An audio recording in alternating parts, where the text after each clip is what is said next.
ကဲဒီနေ့မှာတော့ဒီဗီဒီယိုထဲကလို့အာလူးနဲ့ sausage တွေကိုအရသာရှိရှိကင်စားမှာဖြစ်ပါတယ်အာလူး15ချက်သားဒါ1500ဘို့ပေါ့နော်အခွန်ခွာရဖြစ်ပါတယ်အာလူးတွေမမဲသွားအောင်လို့ရေးစိမ်ထားတာပါဒီအာလူးလေးတွေကိုအတုံးလေးဖြစ်အောင်လှိပါမယ်လှလှလေးညီညာလေးလှိပါမယ်နော်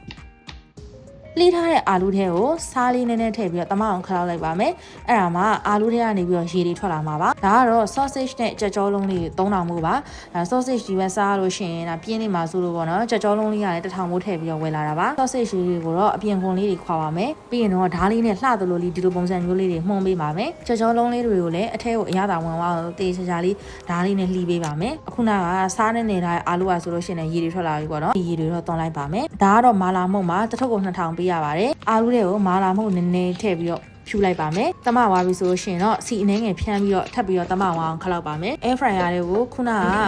အာလူးတွေအကုန်လုံးထည့်ပြီးတော့ကင်ပါမယ်200 degree celsius နဲ့ဒါ18မိနစ်လောက်ကင်လိုက်ပါမယ်ဒါအာလူးကင်လေးအောင်ရှာသွားပြီပေါ့နော်လုံးဝအောင်မှာအာလူးလေးတွေကစီနေနေလေးပဲထည့်ထားမှာမလို့ကျွတ်ချောက်ပြီးတော့ဒါအထက်ကအရန်ပျော့ပျော့လေးဖြစ်နေမယ်ဆိုတော့ခံစားရဒါဓာတ်နဲ့လှီထားတဲ့ sausage နဲ့ကြောလုံးလေးတွေကိုထည့်မယ်စီနေနေလေးဖြန်းမယ်150 degree celsius နဲ့9မိနစ်လောက်ပဲထပ်ပြီးတော့ကင်ပါမယ်ကဲနောက်ဆုံးမှာတော့အရသာရှိလာတဲ့အာလူး sausage ကင်လေးရပါပြီ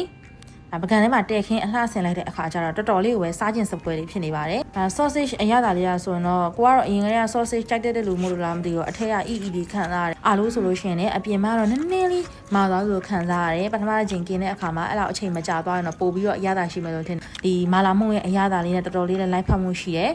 ကြက်ကြောလုံးကတော့ဘယ်လိုမျိုးအရသာခံစားရလဲဆိုတော့ဒီအပြင်မှာရောင်းကြတဲ့ကြက်ကြောလုံးပေါင်းလိုမျိုးအရသာမျိုးတော့ခံစားရတော်လေးကနူးညံ့ညံ့နဲ့အီလေးရှိပါတယ် chili sauce နဲ့တွဲစားမယ်ဆိုလို့ရှိရင်တော့ပို့ပြီးတော့လိုက်ဖတ်မယ်လို့ထင်ပါတယ်ဒါဆိုရင်တော့ဒီတစ်ခေါက်မှာလူကြီးတွေရောကလေးတွေပါအကြိုက်တွေ့စီမဲ့အာလူး sausage ကင်လေးကိုကင်ပြခဲ့တာဖြစ်ပါတယ်ရှင်အားလုံးပဲကြိုက်နေတတ်ကြမယ်လို့ထင်ပါတယ်နောက်ဗလဂ်မှာပြန်တွေ့ပါမယ်